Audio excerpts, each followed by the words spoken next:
neste momento, vamos passar para as declarações de abertura. Sr. Paul, o senhor está pronto para fazer sua declaração de abertura neste momento? Sim, senhor. Pode prosseguir quando estiver pronto. Obrigado.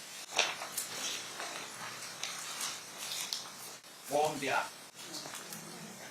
No dia 7 de setembro de 1996, Tupac Shakur veio a Las Vegas para assistir a uma luta de Mike Tyson. Após a luta, Tupac, junto com Suge Knight, Trayvon Lane e outras pessoas que estavam com aquele grupo, encontraram uma pessoa chamada Orlando Anderson. E Orlando Anderson é sobrinho do réu. E quando eles encontraram Orlando Anderson sentado sozinho, Elas o atacaram.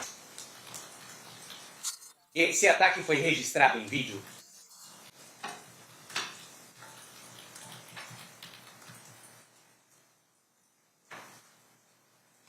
Então, algumas horas depois, Tupac Shakur e Suge Knight dirigem pela Flamingo Road até o Clube 662, onde Tupac está programado para se apresentar em um show. então, 2 horas e meia depois, após Tupac e Suge terem agredido Orlando Anderson, eles são baleados. Tupac é baleado em um ataque a tiros disparados de um Cadillac branco em um ato de vingança. durante essas 2 horas e meia, você vai descobrir que o réu estava intensificando e planejando a retaliação pela surra em seu amado sobrinho. Agora, vamos ser claros. Dwayne Davis não puxou o gatilho, Mas o que ele fez foi planejar a retaliação pela surra que seu sobrinho levou. Você vai descobrir que Dwayne Davis conseguiu a arma. você vai descobrir que ele entrou em um Cadillac branco. Você vai descobrir quando surgiu a oportunidade de vingança. Dwayne Davis garantiu que os atiradores estivessem armados e prontos para se vingar. E, de forma impressionante, Você vai ouvir isso do próprio Dwayne Davis. mas para entender o que aconteceu em 7 de setembro de 1996 nas ruas de Las Vegas, Precisamos ir cerca de 440 quilômetros a oeste até a cidade de Compton, Califórnia.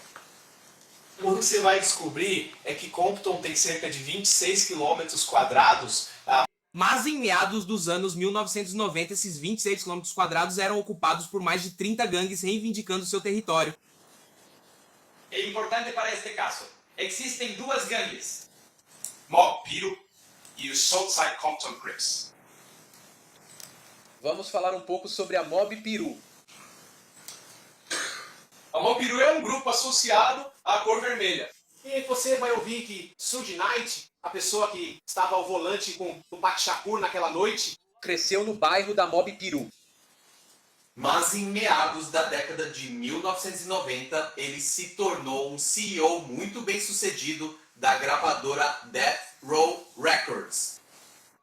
Mas apesar, ou talvez por causa de onde veio, você vai ouvir que Suge Knight continuou a empregar membros da gangue Mob Piru como parte da Death Row. eles atuavam como seguranças não oficiais. E em outras ocasiões, eles se envolviam em, vamos chamar de outros atos em nome de Suge Knight. Mas a Death Row, em meados dos anos 1990, era uma das gravadoras mais bem-sucedidas da época. Seus artistas como Snoop Dogg, Dr. Dre, Claro, Tupac Shakur. e em 1996 Tupac Shakur era talvez o maior e mais bem-sucedido rap per Dalton época. Ela tinha acabado de completar, ele tinha acabado de vender All Eyes on Me, um álbum duplo que foi recebido com enorme sucesso. Além disso, Tupac Shakur era uma estrela de cinema, tendo aparecido em vários filmes e papéis aclamados pela crítica. Ele já foi chamado de um ícone em algumas ocasiões. Mas, para os fins deste caso, o que você precisa saber é que Tupac Shakur não era um gangster. Ele era um artista de hip hop associado ao Mob Piru. Agora, a outra gangue que é importante conhecer aqui é a Southside Compton Crips. E quando se trata da Southside, Dwayne Keefe D. Davis era o líder da facção da Bury Street da Southside Compton Crips. Enquanto Suge Knight ganhou destaque em seu bairro por causa do dinheiro que ele ganhava na indústria musical. E Dwayne Davis ganhou destaque em seu bairro. Porque ele era um traficante de drogas em grande escala, muito bem sucedido. E você vai aprender que é assim que alguém sobe no mundo das gangues, trazendo dinheiro para o bairro. A outra coisa que você vai aprender é que Orlando Baby Wayne Anderson era seu sobrinho e também um membro altamente respeitado do Southside Compton Crips. Ora, como parte deste caso, você vai ouvir outro nome. Eric Zip Martin.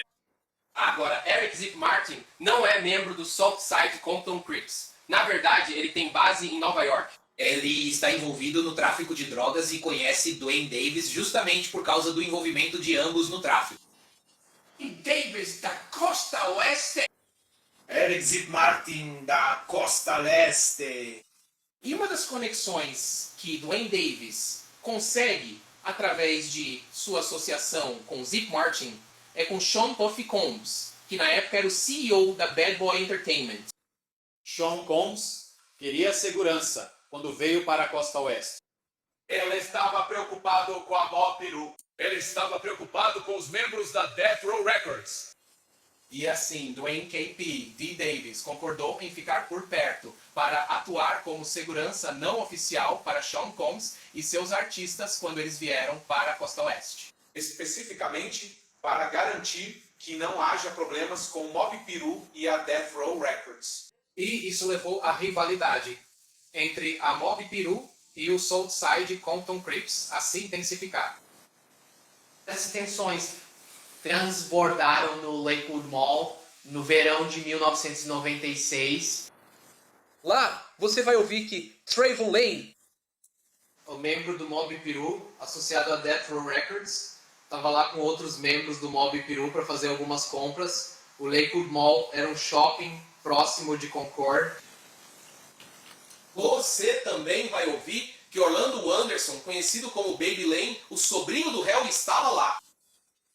Agora, Trayvon Lane, naquele dia, estava usando uma corrente com o medalhão da Death Row. E houve uma briga entre a equipe do Mobb Deep e o Southside Compton Crips. E em um certo momento, essa corrente é arrancada do pescoço de Trayvon Lane. O que aconteceu com essa corrente é motivo de muita controvérsia. Não todo mundo concorda com o que aconteceu. Mas o ato de desrespeito de puxar a corrente da Death Row e a briga que acontece em seguida só aumenta ainda mais essa rivalidade acirrada. E o que você vai descobrir é que esses dois homens, Trayvon Lane e Orlando Baby Lane Anderson, se encontram novamente. Esta vez em Las Vegas. Então isso nos leva de volta ao dia 7 de setembro de 1996 aqui em Las Vegas. Mais uma vez, Mike Tyson está lutando contra Bruce Seldon. Ele acaba com ele em menos de um round. Então, depois da luta, Tupac Shakur, Suge Knight e as pessoas que estão aqui com eles. Sério? Entre o grupo dele está Trayvon Lane. E é por isso que essa luta acontece. Trayvon Lane e o grupo da Death Row veem Orlando Anderson parado sozinho e decidem atacá-lo em retaliação pelo que aconteceu no Lakewood Mall. Você verá que Orlando Anderson está embaixo daquele grupo. Você vê os seguranças chegando e tentando apartar a briga. E então você verá Tupac Shakur, Suge Knight, Trayvon Lane e aquele grupo saindo do MGM Grand. Agora, Orlando Anderson estava sozinho porque quando Dwayne Davis comprou os ingressos para a luta do Bruce Seldon, ele conseguiu através de um cambista. Então todos que vieram com Dwayne Davis ficaram sentados separadamente durante a luta. Não, Orlando Anderson estava naquele momento sozinho. Você vai ver que o Suge Shakur, o Suge Knight e o grupo dele saem do MGM Grand. e você vai ver que Orlando Anderson Depois de ser detido pela segurança. É interrogado por 1 minuto, perguntam se ele quer prestar queixa. Ele decide que não quer participar de nenhum tipo de processo e que não precisa de atendimento médico.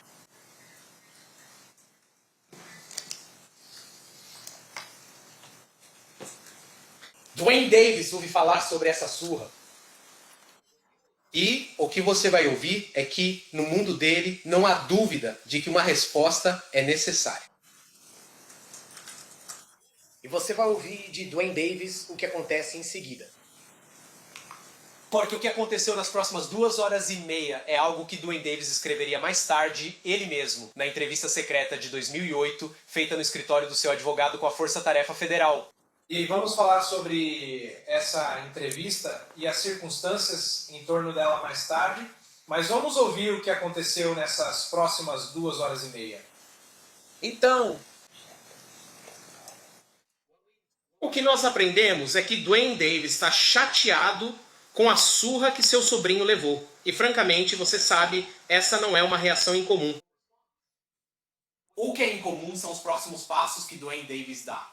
Incomum para uma pessoa normal e talvez não tão incomum na cultura de gangues. Dwayne Davis decide que vai organizar uma retaliação, que essa surra não pode ficar sem resposta. Então, ele encontra uma pessoa chamada Zip Martin. Lembre-se do Zip Martin, que era a conexão com a Bad Boy Entertainment de Nova York. E Zip Martin diz a ele que tem uma arma e que pode ajudá-lo.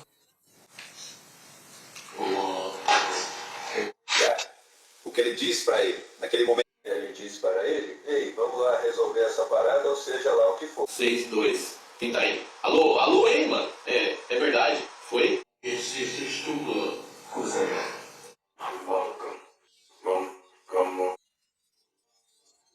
Como você sabe que esse é o carro dele? O assassinato aconteceu em vários clubes, olá. Então você perguntou a ele. Você tem um ou é? Eu vou dar uma olhada. Quero dizer. Pedi para ele deixar o número dele. Eu disse. Você sabe o quê? Ele. Então, mais tarde, Dwayne Davis organiza 2 veículos para ir até o clube 662. Antes disso, ele pega a arma com o Zip Martin, ele vai até o seu Mercedes-Benz. Pega a arma com o Zip Martin. Então, depois de algum tempo, ele reúne 2 carros para ir até o 662 e confrontar violentamente Tupac Shakur e Suge Knight pela surra em seu sobrinho. E você vai ouvir que Dwayne Davis não estava inicialmente no Cadillac branco. Ele entra em uma van e Orlando Baby Lane Anderson, eles vão em um Cadillac branco e vão até o clube 662 esperando por Tupac Shakur, esperando por Suge Knight, Esperando por esse confronto violento. E o que você vai descobrir é que Tupac Shakur e Suge Knight não aparecem enquanto eles estão lá. Eles aparecem! Esperamos cerca de 15, 20 minutos e eles Eu entrei no carro. Então o que você ouve Dwayne Davis dizer é que ele saiu da van e entrou no Cadillac. E o plano naquele momento era ir a uma loja de bebidas, comprar umas bebidas e depois voltar para Las Vegas Strip e festejar. Esse era o plano original antes de Orlando Anderson ser espancado no MGM Grand. Mas no caminho de volta para a Las Vegas Strip, eles veem uma caravana de carros. Essa caravana incluía Tupac, Shakur e Suge Knight. E naquele Cadillac branco, Antes do tiroteio acontecer, Dwayne Davis explica que o motorista é Terrence T. Brown. no banco traseiro, do lado do motorista, está DeAndre Dre, ou Big Dre Smith. No banco traseiro, do lado do passageiro, está Orlando Baby Lane Anderson. O próprio Dwayne Davis, Kev D, fica no banco da frente, do lado do passageiro. É assim que Dwayne Davis explica o assassinato de Tupac Shakur. Você o quê? Nós viemos do Enquanto estivermos juntos, sim. Você vai embora naquela BMW? Aqui está. Meu irmão? Tupac!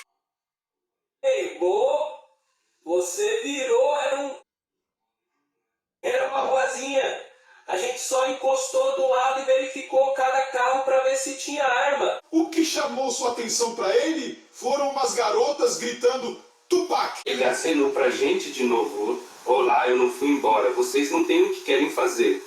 Ah, foi isso. Lá vamos nós. Ele fez um retorno e parou ao lado do carro. Ele já tinha esse jogador. Vá o mais longe que puder e faça isso. Achei que ele fosse sair. E você sabe que um dos próximos vai aparecer do outro lado. E você simplesmente continua indo. Estamos retroindo no último dia que teve que, ou você já disse, Ou que você entrega a arma para quem estava no banco de trás, você ouve um estouro. É uma ótima escolha. Não. E eu não vou fazer porra nenhuma. É o que você ouve Dwayne Davis dizer. Tem que, ao verem Tupac Shakur e Suge Knight dirigindo até o Club 662,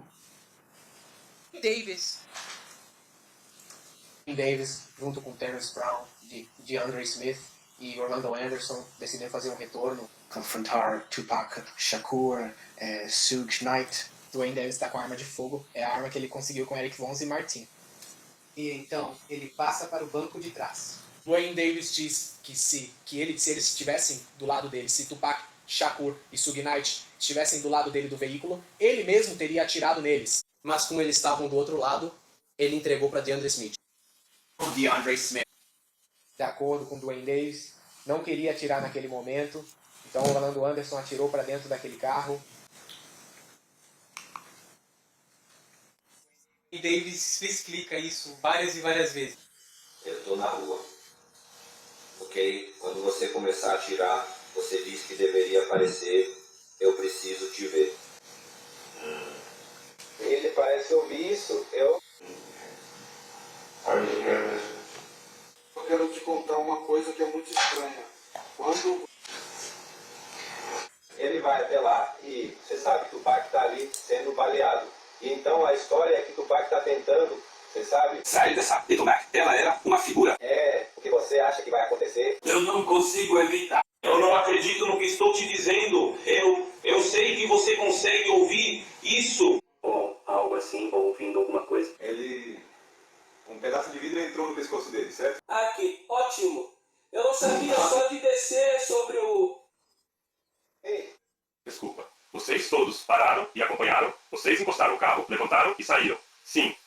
E a gente virou à direita. Ok, mas o técnico de som, ele disse... Porque você tá tranquilo. Eu pensei, a gente virou à direita, então estamos todos fazendo tudo. Ela tá respirando em casa. Tupac começou a pular no banco de trás. Qual é o seu... Como você se sente? Você só pode... Fazer isso comigo, de verdade, já é tarde demais. Outra coisa que Dwayne Davis menciona durante o assassinato de Tupac Shakur é que havia um carro cheio de mulheres. Acho que em um momento ele as chama de biscates. Carro cheio de mulheres que também estavam lá. E você vai ouvir o relato de uma delas.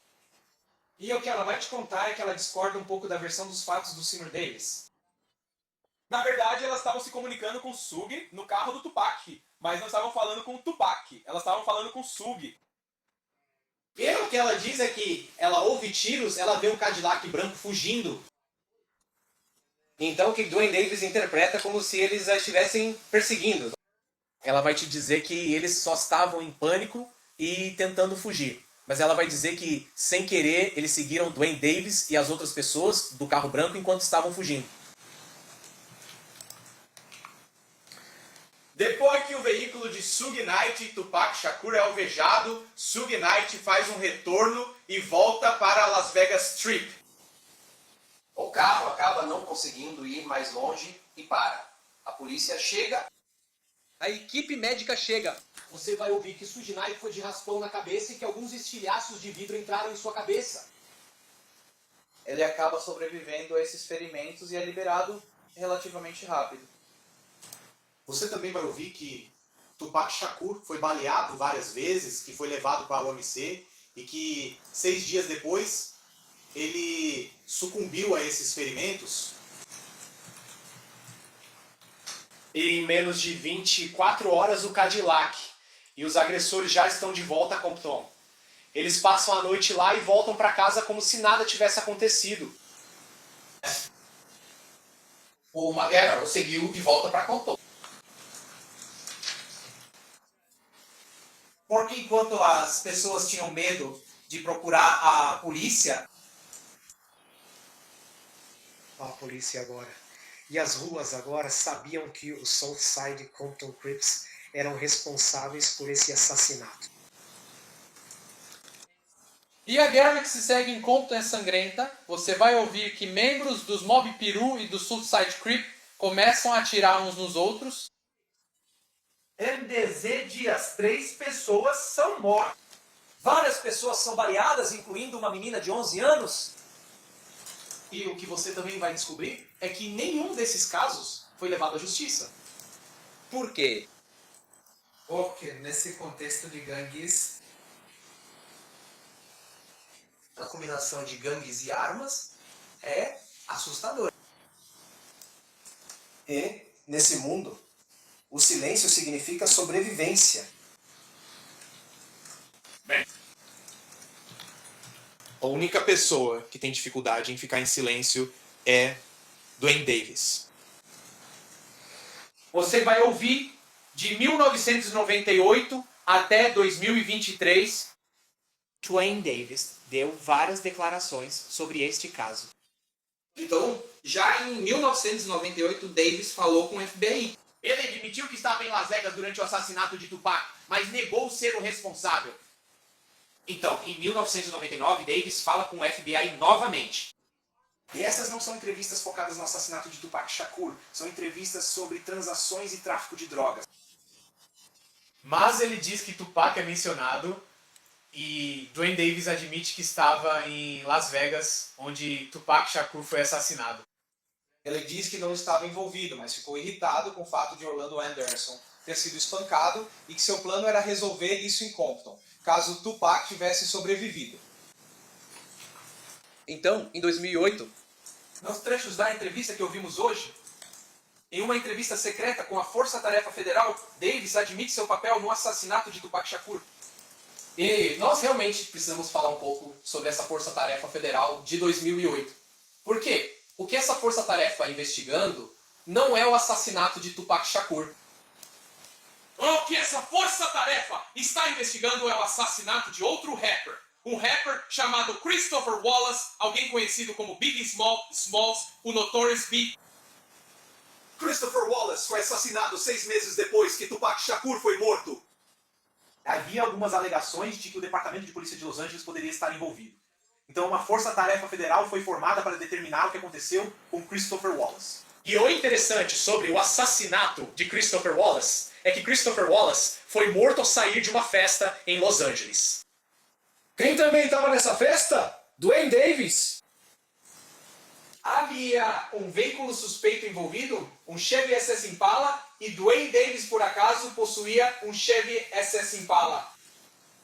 Agora, como resultado disso, a força-tarefa decide, bem, vamos olhar para Duane Davis, e o que sabemos sobre Duane Davis é que ele traficava drogas, ele traficava entorpecentes. E então eles conseguiram, através de um informante confidencial e um agente disfarçado, realizar uma transação de drogas com Duane Davis. E como resultado, Duane Davis agora tem um grande caso de tráfico. Então a Força-Tarefa Federal aborda Duane Davis e seu advogado. E eles dizem, olha, queremos informações sobre o assassinato de Christopher Wallace. É isso que estamos tentando investigar.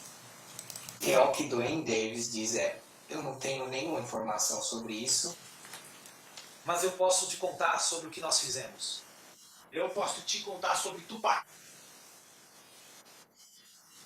E é isso que ele faz. Ele conta a uma força-tarefa federal qual foi o envolvimento dele.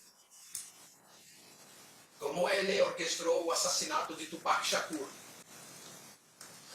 Essa conversa secreta, esse depoimento protegido foi gravado secretamente e divulgado depois. Em 2009, Ele está sendo tão útil para as autoridades federais que ele chega a voar para Nova York para tentar fazer Zip Marson se incriminar no assassinato de Tupac Shakur. Zig Martin, naquela época, estava morrendo de câncer, já estava fora do jogo e realmente não interagiu com Dwayne Davis. Em 2009, porém, Dwayne Davis concede uma entrevista ao Departamento de Polícia Metropolitana de Las Vegas. Agora, Dwayne Davis está mais cauteloso nessa entrevista. É um ambiente diferente da entrevista de 2008. Não é uma entrevista secreta em um tribunal. Mas Dwayne Davis admite várias coisas. E ele estava em Las Vegas. Ele ficou bravo porque Orlando Anderson foi espancado. Que ele era o chefe. Ele estava no Cadillac branco. E que ele providenciou a arma de fogo que acabou matando Tupac Shakur. Então, em 2011 o cenário muda. Block, em 2011 Greg Kadin. O cara que estava liderando a Força Tarefa em 2008, o cara que organizou a sessão sigilosa de colaboração entre Dwayne Davis e a Força Tarefa Federal. Ele sai. Ele sai da polícia e decide que vai publicar um livro sobre a investigação dele sobre Biggie Smalls, o cara que foi morto 6 meses depois do Tupac. E Tupac Shakur. E o que ele coloca no livro é que Dwayne Davis confessou o assassinato de Tupac Shakur. O livro conta a história sobre sua confissão, sobre ele mesmo. Mas também conta a história de Dwayne Davis falando sobre o envolvimento do seu sobrinho no assassinato, sobre o envolvimento de Big Dre no assassinato, sobre o envolvimento de Terrence Brown no assassinato. E isso é um problema para Dwayne Davis, porque essa reunião deveria ser secreta. E agora, a cooperação dele com as autoridades federais está exposta para o mundo. Ray Cady agora está lucrando com a história de vida de Dwayne Davis.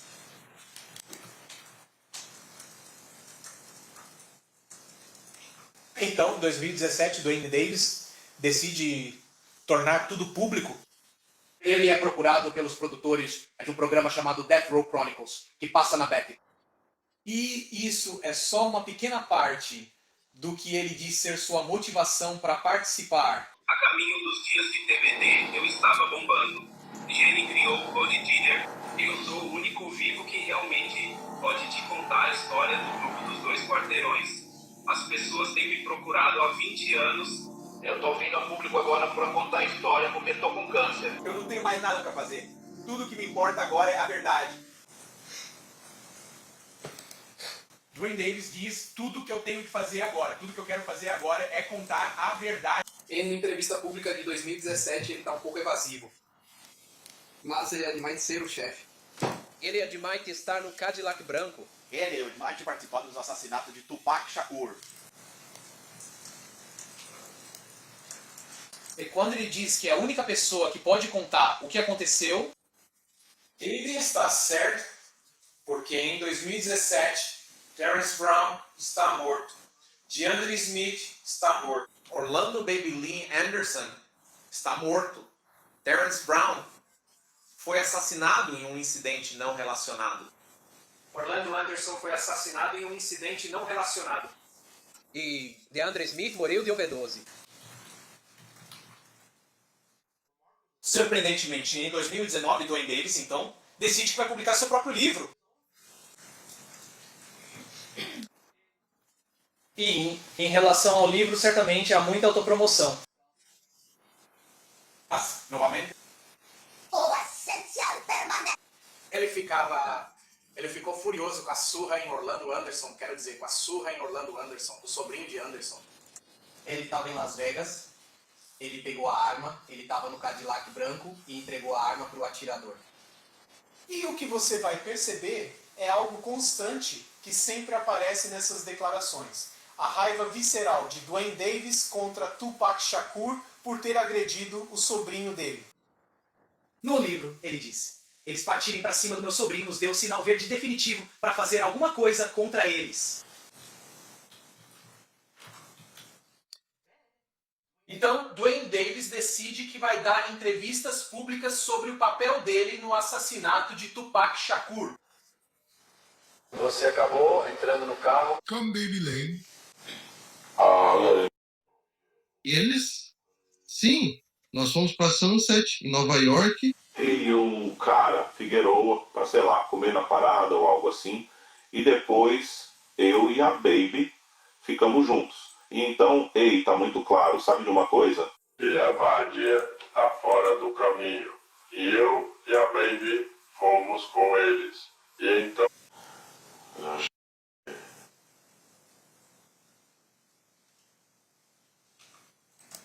As declarações públicas de Davis refletiam sua vida privada. Ele admite ser um líder do Southside Crips. Ele admite a importância do vinil na corrente da Death Row e no Lakewood Mall. Ele admite que estava em Las Vegas na noite da luta. Ele admite que ficou irritado porque Tupac pisoteou Orlando Anderson no MGM. Ele admite que estava caçando Tupac e Chuck, indo primeiro para os 616.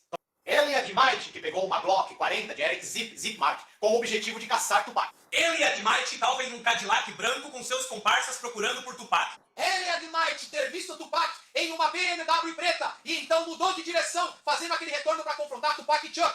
Ele admite ter colocado a arma que conseguiu naquela noite no banco de trás do veículo para que os atiradores pudessem persegui-lo. Novamente, o que permanece, mesmo em 2020, 2021 e 2022, é a raiva visceral de Duane Davis por Tupac.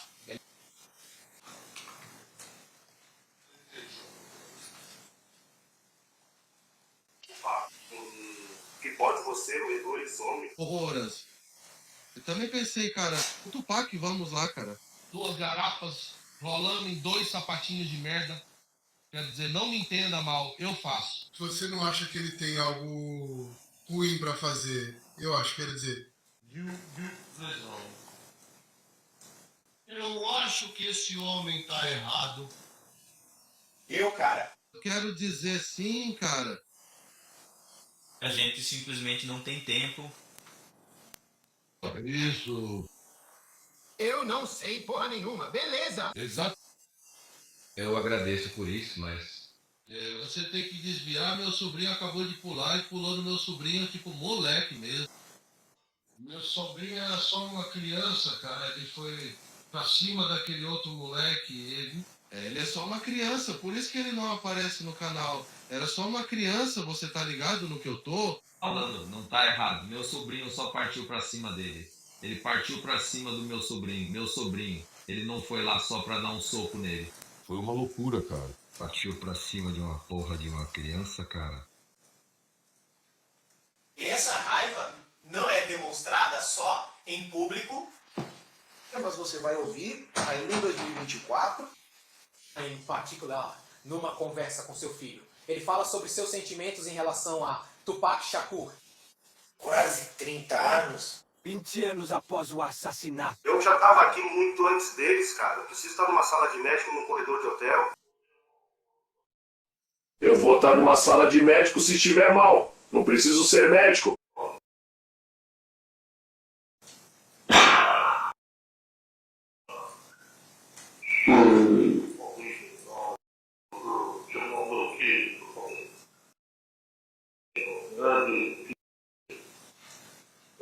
Eu não preciso estar numa sala de médico bem aqui longe.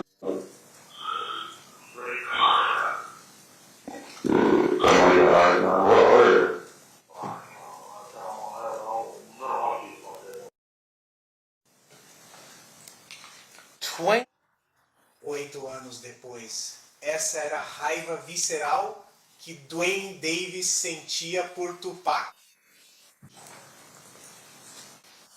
Tempo demais. Em 2 horas e meia, ele fez o que achava que era a resposta adequada. E 28 anos depois, ele ainda tá bravo com o que Tupac fez. Em 7 de setembro de 1996, Tupac Shakur participou publicamente diante das câmeras de uma surra humilhante do sobrinho de Duane Davis, Orlando Anderson. E Duane Davis sabia que, no mundo dele, isso exigia uma resposta. E ao longo dos anos, em entrevistas privadas, em declarações públicas e até em ligações particulares, Davis nos contou repetidamente sobre a raiva que sentiu e sobre o próprio papel dele no ataque a tiros de vingança feito de dentro de um carro contra Tupac Shakur. E agora, quase 30 anos depois, vamos pedir que vocês finalmente responsabilizem Dwayne Davis. Obrigado. Nós gastamos muito tempo com pessoas que estão selecionando um júri para determinar quem seriam os jurados certos para um caso como este. Por isso eu tenho as duas não como juiz até o final, mas que realmente olhem para as evidências com um olhar crítico. Agora, o que o Estado acabou de dizer a vocês é o que eles acreditam ser a evidência neste caso. Mas, na verdade, no final das contas, você precisa se perguntar se o que eles estão dizendo é realmente verdade ou ficção. Fato ou ficção. Eu não sei se alguns de vocês se lembram, mas eu fiz uma pergunta especificamente sobre o que vocês estavam segurando em suas mãos. E agora, claro, já que todos vocês estão segurando blocos de anotações e canetas, isso seria um... Certo? E, nesse caso, por exemplo, eu já tinha perguntado antes sobre a ideia de que a gente pode simplesmente fazer isso direito. Microfone. Eu pergunto para alguns de vocês, se esse microfone fosse enterrado e desenterrado daqui a 30 anos, ele ainda seria o microfone? A resposta é sim, e o motivo pelo qual isso é importante é porque, nesse caso, o que eles estão dizendo para vocês... Eles estão apresentando isso como se fosse um fato, quando na verdade é ficção. Cabe a vocês determinar quais são os fatos neste caso. Agora, vou apresentar uma linha do tempo para que vocês entendam um pouco de como isso vai funcionar, porque há tantas evidências neste caso que precisamos, de certa forma, compartimentalizar algumas coisas. E o que eu fiz foi basicamente focar nos 3 detetives que trabalharam neste caso do início até agora. O primeiro detetive sobre quem vocês vão ouvir é o detetive Becker. Ele trabalha no caso, ele é o primeiro detetive no local. O detetive Long assume o caso por cerca de 15 anos, e então termina com o detetive Mugg, que apresenta isso ao grande júri. Mas o motivo pelo qual essa linha do tempo é relevante é porque você precisa ver esse período de tempo por si mesmo. 30 anos. Eu pergunte a si mesmo, que fatos eles têm depois de 30 anos? Agora, o detetive Becker faz o que todo detetive de homicídios faz quando chega à cena. Ele é designado para o caso, ele começa a sua investigação. Naquele momento específico, porém, Tupac Shakur não estava morto. Ele estava gravemente ferido. Ele estava no OMC e só 6 dias depois é que ele falece. Mas o detetive Becker começa a sua investigação inicial porque é algo bem sério. E como resultado, ele simplesmente assume a investigação. O que ele vai testemunhar é que o polo do Flamingo, em um sábado à noite, no meio de uma luta entre Mike Tyson e Bruce Seldon, estava muito movimentado quando ele chegou. E ele chegou em um momento em que conseguiu identificar estojos de calibre 40, que foram encontradas na cena. Esse é outro fato para você. Em algum momento eles vão aprender. Ele descobre que, potencialmente, foi uma Glock 40, que foi a arma de fogo realmente usada nesse caso. Então, quando os analistas da cena do crime chegaram ao local, eles documentaram as evidências e documentaram os carros. Isso será importante quando ficar claro porque os carros foram documentados. E quanto ao detetive Becker, o que ele vai te dizer é que os policiais fazem relatórios. Credível. Extremamente importante. Por quê? Porque em algum momento no futuro, como neste caso, 30 anos depois, o detetive Becker não vai se lembrar dos detalhes como lembraria se tivesse o quê? O relatório dele no caderno. Isso, vai ser importante para você considerar. Cara, por causa do clamor, da atenção e do foco da mídia neste caso, ele pegou o arquivo dele e o guardou trancado em seu escritório, porque estava preocupado com vazamentos na Metro, vazando informações para o público. Por que tantas pessoas queriam saber as respostas para perguntas sobre o que aconteceu e quem fez isso com Tupac Shakur? Agora, o que você vai descobrir é, quando o detetive Becker testemunhar neste caso, é que muitos dos seus relatórios agora estão desaparecidos. Eles sumiram. Isso é responsabilidade da Metro guardar e repassar para o próximo detetive e, por fim, para o detetive seguinte. Agora, o detetive Becker também não confiava no departamento de polícia de Compton. Porque isso é importante neste caso, porque há um indivíduo chamado Reggie Wright Sr. Ele era um tenente que trabalhava em Compton. responsável pelas investigações sobre as gangues em Compton. O filho dele é Reggie Wright Jr. Ele era o chefe de segurança da Death Row Records.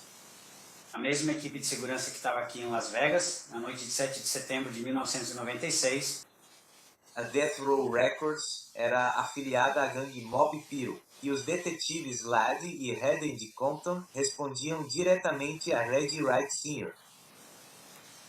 Porque não confiava no departamento de polícia de Compton. E a única coisa em que ele realmente não confiava era que a maior parte das informações deles vinha de informantes confidenciais, que não eram confiáveis. Ele vai te dizer isso. É por causa da sua intuição. O departamento de polícia de Compton foi fechado em setembro de 2000 devido à corrupção interna. Eles simplesmente dissolveram o departamento de polícia e o departamento do xerife do condado de Los Angeles assumiu as responsabilidades do departamento de polícia de Compton por causa da corrupção que existia lá. Agora, quais fatos, certo?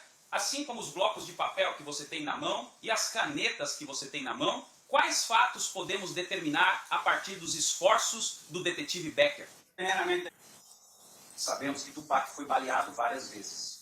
Isso é um fato. Isso pode ser comprovado. Sabemos que foi com uma arma de fogo calibre .40, isso é um fato devido às cápsulas. Na esquina da Flamingo com a Paul. Isso também é um fato. Certo? Estamos juntos até aqui. Sabemos a data, 7 de setembro de 1996. Isso é um fato. Às 23h17 também sabemos que isso é um fato. E, por fim, que ele estava em um veículo durante a noite. E que Tupac morreu 6 dias depois. Esses são fatos que não serão refutados por ninguém neste tribunal durante o tempo que passarmos juntos. Mas tem uma coisa. Não há fatos que apontem para Kipi. Nenhum. E você vai ouvir sobre isso de novo, de novo e de novo. Nenhum fato com o microfone na sua mão ou bloco de papel que você tem para escrever. O detetive Long assume o caso em 2002 e ele fica com ele de 2002 até 2017. Curiosamente, ele fazia parte da unidade de gangues e, na época do tiroteio, ele trabalhava na divisão de gangues e foi um dos primeiros a chegar ao local.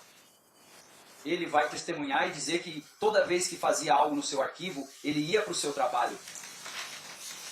E isso é importante. É isso que você faz como policial. E ele conduziu todas as entrevistas de acompanhamento e fez algumas viagens para Compton. Ele vai te contar essas coisas. Esse é o papel dele em tudo isso. Mas é o seguinte, o detetive Long também enfrentou alguns desafios neste caso. Eles tiveram que esconder o arquivo do caso com a Metro porque as pessoas ainda estavam acessando o arquivo na Metro e não estavam autorizadas a fazer isso. Então, eles mudaram o número do caso para que as pessoas não pudessem encontrar o arquivo. Além disso, o que você vai descobrir é que o Departamento de Polícia de Los Angeles entrou em contato com eles, ligou para eles e disse: Detetive Long, nós temos a arma. E nós a testamos, e ela corresponde ao que você está procurando em relação à arma que matou Tupac Shakur. O detetive Long vai até o Departamento de Polícia de Los Angeles, Pega a arma, transporta de volta, manda testar, e o resultado é que não é compatível. O Departamento de Polícia de Los Angeles diz para ele depois: nós te demos uma arma falsa para te testar. Esse é o nível de, não sei nem como dizer, que estava acontecendo nessa época entre a Metro, o Departamento de Polícia de Los Angeles e Compton. Isso está acontecendo nesse período. As pistas, segundo o detetive Long, ficaram muito escassas e esfriaram. Ou seja, ele estava demorando muito para conseguir falar com as pessoas. As testemunhas ficaram indisponíveis. Por que você acha que isso aconteceu? Por causa do tempo. Então, como resultado, as lembranças começaram a falhar com o passar do tempo. Então, o detetive Long enfrentou esses desafios. Mas aqui está o que o detetive Long faz. Ele entrevista Kipi em 2009. Senta com ele, faz uma entrevista com Kipi, exatamente como a acusação diz. E adivinha o que acontece? O detetive Long nem sequer sabe que Kipi já tinha falado com uma força-tarefa no ano anterior. Como isso é possível? A Metro é a agência responsável pela investigação do assassinato de Tupac Shakur. E eles nem sequer sabiam disso. Ninguém naquela sala em 2008 contou ao detetive Long ou à Metro o que estava acontecendo. Você sabe quem estava na sala em 2008? Você tinha o FBI na sala. Você tinha a DEA na sala. Você tinha A PIA na sala. Você tinha o procurador dos Estados Unidos para o Distrito Central da Califórnia naquela sala. E o detetive Long não sabe nada disso. O que você também vai descobrir é que de todas aquelas pessoas naquela sala, nenhuma delas verifica o que Kipi conta para eles. O FBI, o padrão ouro de investigação no nosso país, não saiu para checar o que foi dito. Agora, uma das coisas que a acusação mostrou a vocês foi a foto de um carro e indicou que havia 4 pessoas naquele carro. E eles dizem que em algum momento 3 dessas pessoas estão mortas e que Pi é o único que restou. Mas no momento em que ele dá seu depoimento para a Força Tarefa em 2008, a outra pessoa que ainda está viva... Eles nunca entrevistaram essa pessoa para verificar se essa informação era verdadeira. Por quê? Porque o FBI simplesmente ficou inerte, que o Departamento de Polícia de Los Angeles simplesmente não se importou. Ele nunca foi acusado por nada do que disse durante aquele período. E é porque eles sabiam que ele estava cheio de papo furado. Caso contrário, eles teriam feito isso. Por que não fariam?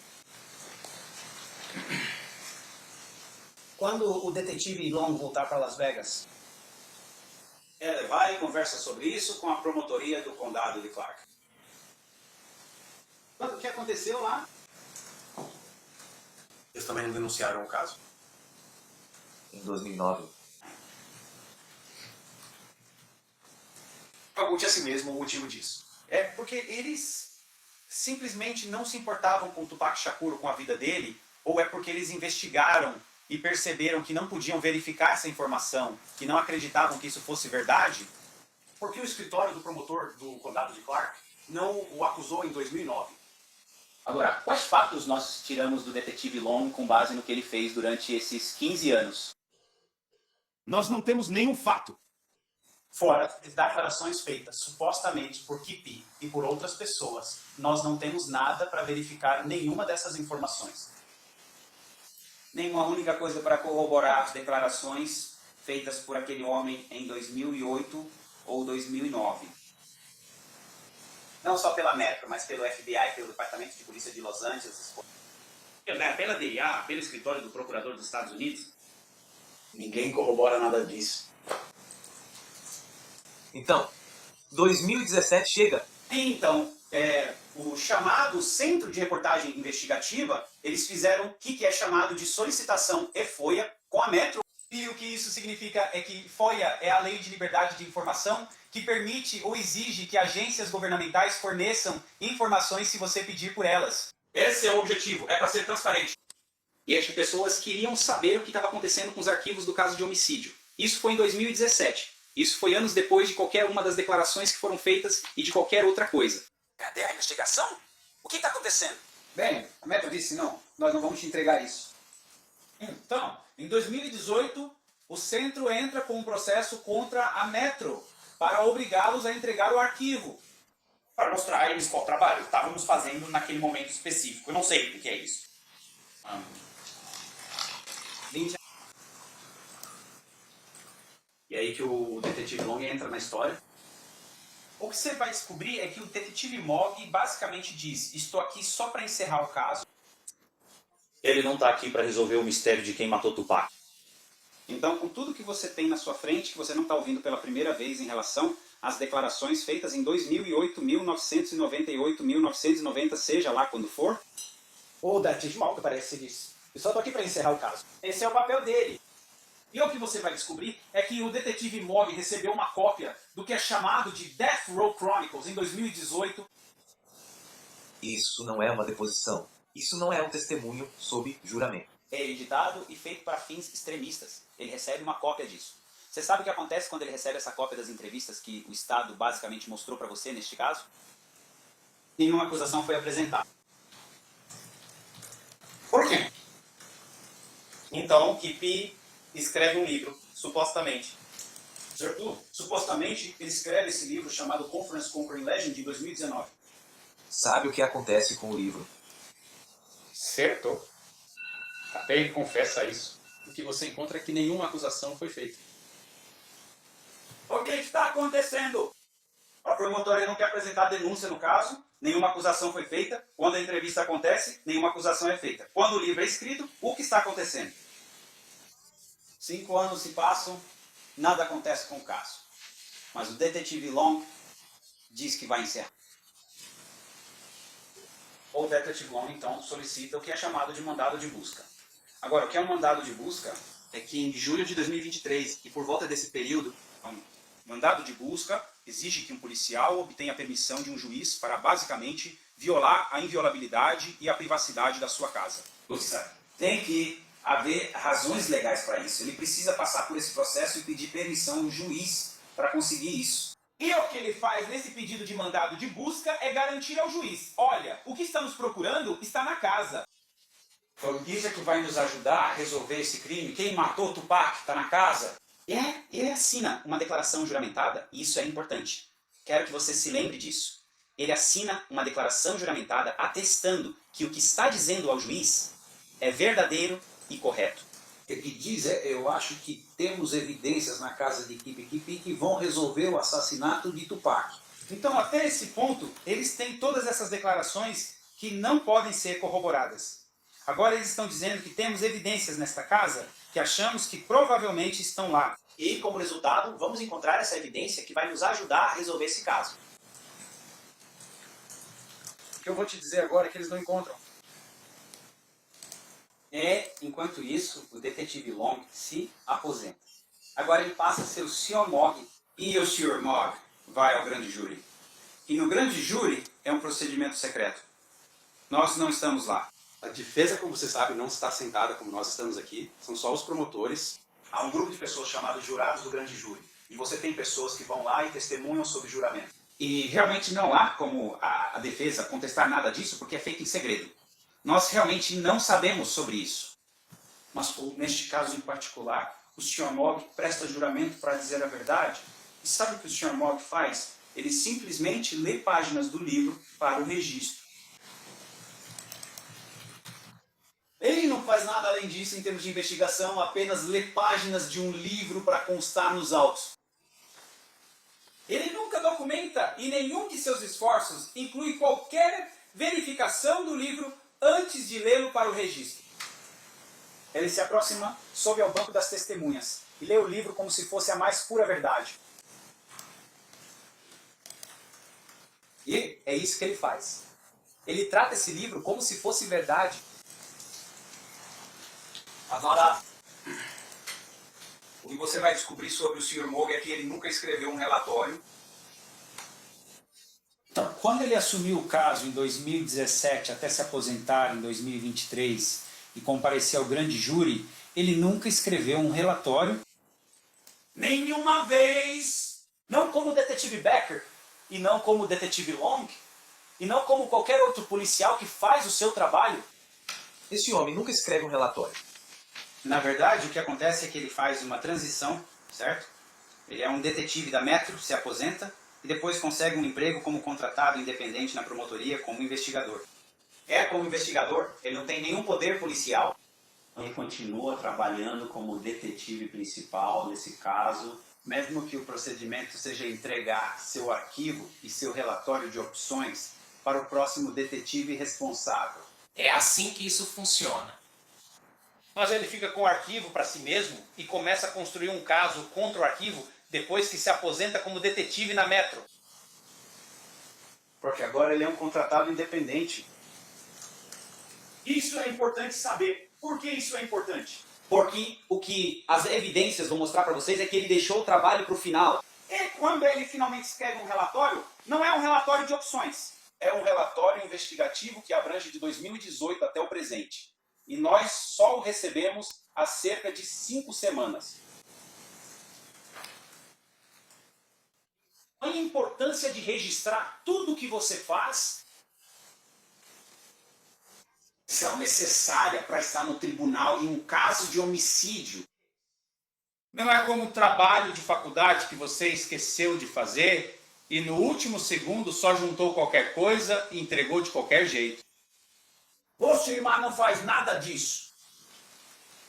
Isso vai ser importante para você considerar mais tarde. Cork, de acordo com aquele relatório que ele enviou há cerca de 5 semanas, ele nunca verificou o livro. De acordo com esse relatório, ele nunca investigou nenhuma das teorias alternativas que existiam, e vocês vão ouvir sobre essas teorias alternativas. Existem pessoas que, ao longo do tempo, desenvolveram respostas para a pergunta: quem fez isso e por quê? Ele nunca investigou nada disso. E eu acho que, no fim das contas, você não vai querer ver o que existe por aí para ajudar na sua investigação? De acordo com o trabalho dele, com o relatório dele, ele fez mais pelo caso depois que virou investigador do que antes, quando era detetive. O que eu vou te dizer agora é o que você vai perceber quando ouvir todas as provas. Que o trabalho dele foi tendencioso, descuidado e incompleto. Essas são as 3 coisas que vocês vão determinar sobre o Sr. Ma.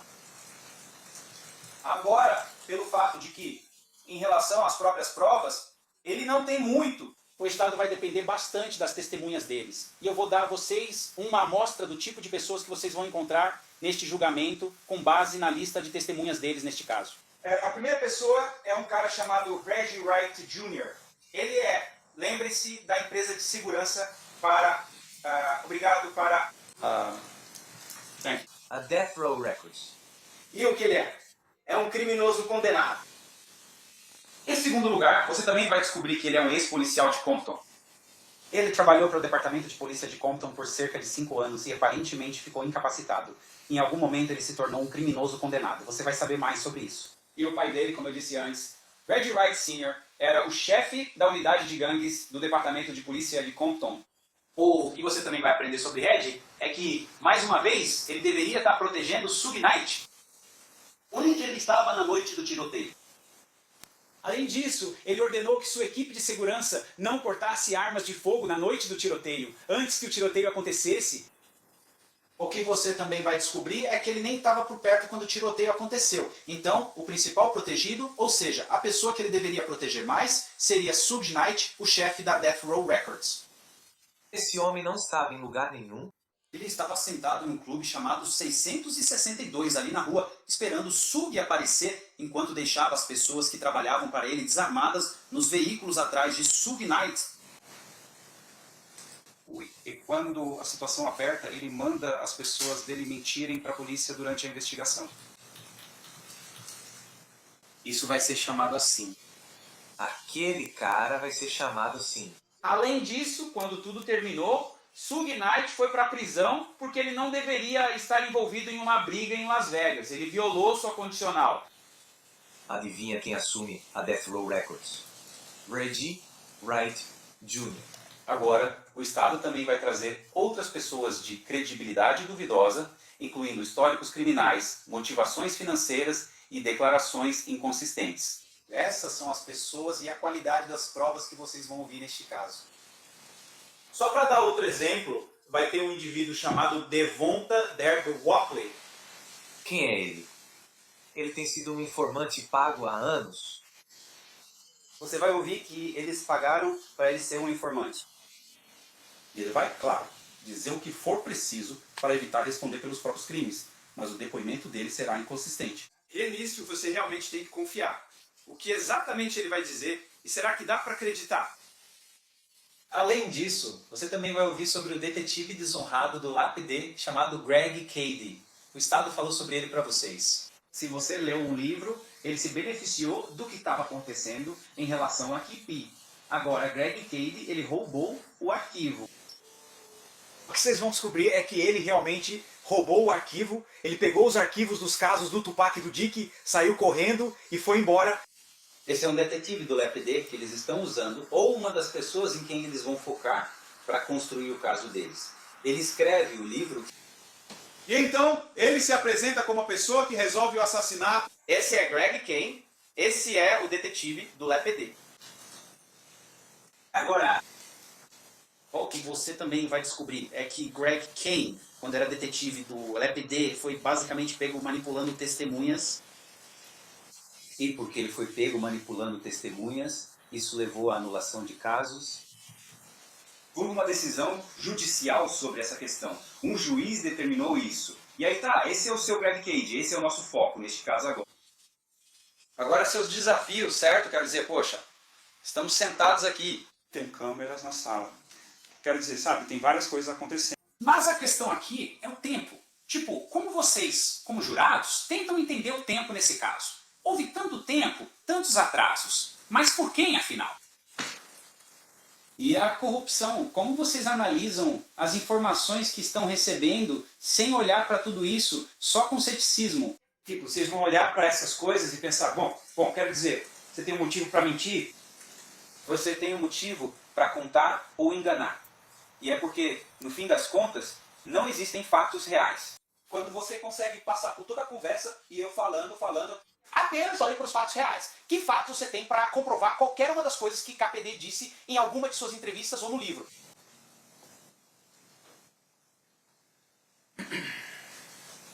Quando você olha para essa linha do tempo relevante novamente, você vê o período de tempo, pergunte a si mesmo, Quais fatos eles têm para sequer colocar aqui que um carro em Las Vegas, em 7 de setembro de 1996? Efeitos. Quando você olha para as imagens do que aconteceu na MGM, Tente me encontrar lá. Tente encontrar qualquer um dos outros indivíduos. Lembre-se, ele disse que há 3 indivíduos no carro com ele e Orlando Anderson. Orlando está no vídeo porque está apanhando. Não encontre qualquer um dos outros indivíduos dele nos vídeos do MGM. Procure por evidências que mostrem que Kiki Kipnis estava mesmo em Las Vegas, na noite da luta. Receivables, cartões de crédito, uma foto dele ao lado de outra pessoa, talvez assistindo a luta de outro cassino, qualquer coisa. Faça alguma coisa. No livro, você vai aprender que Kiki diz que estava na luta. Ele estava sentado na segunda fila. Ele estava com todas as celebridades e estava vestido com suas melhores roupas.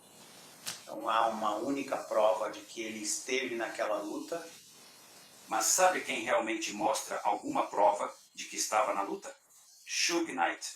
Suge Knight foi revistado e, em algum momento, há um canhoto de ingresso daquela luta, a luta Tyson contra Selby, em posse de Suge Knight.